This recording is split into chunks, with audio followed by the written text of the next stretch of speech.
Starting. విన్నారా? బాగున్నారా? దేవుని వాక్యాన్ని క్రమంగా చదువుచున్నారా? ప్రార్థించుచున్నారా? నేటి ధ్యాన వాక్యము 145వ కీర్తన 9వ వచనం. యెహోవా అందరికీ ఉపకారి. దేవుడు అందరికీ ఉపకారి.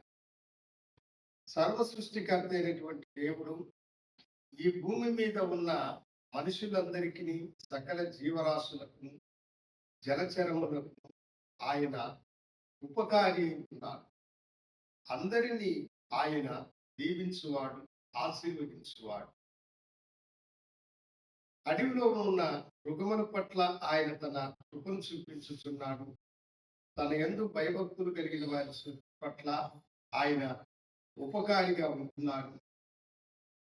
ఆయనను ద్వేషించు వారినైనా, ఆయన మాట వినని వారైనా, ఎవరికైనా సరే ఆయన అందరి పట్ల ఒకే ప్రేమ కలిగిన వాడై అందరికీ ఉపకారి అయి ఉన్నాడు. ఆయనంట మంచివారి మీద, చెడ్డవారి మీద తన వర్షమును కురిపించుచున్నాడు. తన సూర్యుని యొక్క వెలుగును ప్రకాశింపచేయుచున్నాడు.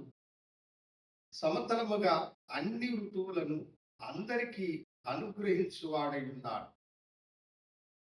కాకులను పోషించువాడు ఆయనే, సింహపు పిల్లలను పోషించువాడు ఆయనే.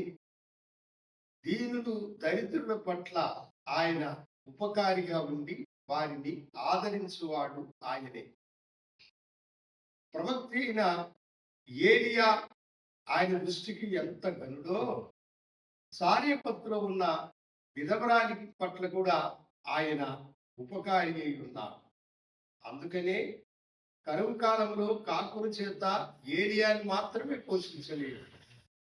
సారెపత్తులో ఉన్న విధవరాలుని, సారెపత్తు గ్రామ వాసులందరినీ పోషించినటువంటి గొప్ప దేవుడు ఆయన. ఆయన అందరికీ ఉపకారి. మనుషులందరికీ ఆయన మేలు చేయువాడై ఉన్నారు. అందరి పట్ల ఆయన తన కనికరమును వెల్లడిపరుచుచూ ఉన్నాడు. ఆయన కొందరికి మాత్రమే ఉపకారము చేయు దేవుడు కాదు, అందరి పట్ల ఉపకారము చేయువాడు. అందుకనే యోహాను 3:16లో దేవుడు లోకమును ఎంతో ప్రేమించెను కాగా ఆయన తన ద్వితీయ కుమారునిగా పుట్టిన వారి యందు విశ్వాసం ఉంచి ప్రతివాడును నశింపక నిత్య జీవము పొందినట్లు తన కుమారుడైన క్రీస్తుని మనందరి కొరకు ఇచ్చిన దేవుడు ఆయన. ఈ లోకంలో ఉన్న ప్రతివారు తన కుమారుడైన క్రీస్తు ద్వారా రక్షణ పొందాలని కల్వరి శిలువలో యేసుని మన కొరకు బలిగా ఇచ్చి పరలోకపు భాగ్యమును మనుషులకి అందరికి అనుగ్రహించిన దేవుడు ఆయన. ఆయన కంటే ఈ భూమి మీద ఉపకారి అయినటువంటి వారు వేరొకరు లేరు. యెహోవా అందరికీ ఉపకారి.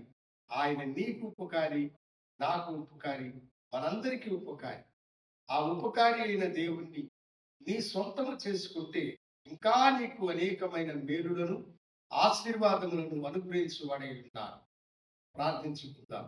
కనుడా, మీరందరికీ ఉపకారి అనే సత్యము ఈ బిడ్డలు గుర్తెరిగినారు. మీకు నమ్మకంగా జీవించి వారికి ఏమి అవసరమో ఆ కార్యంలో మీరు ఉపకారం చేయమని యేసు నామమున అడిగి వేడుకొంచున్నాము తండ్రి. ఆమేన్. శుభోదయం. ప్రభు మిమ్మలను దీవించును గాక. ఈ చిన్న సందేశం మీకు నచ్చినట్లయితే కమెంట్స్ రూపంలో మీరు తెలియచేయండి, లైక్ చేయండి, షేర్ చేయండి. బెల్ బటన్ నమ్మికి మీరు మమ్మలను ఆదరించండి. God bless.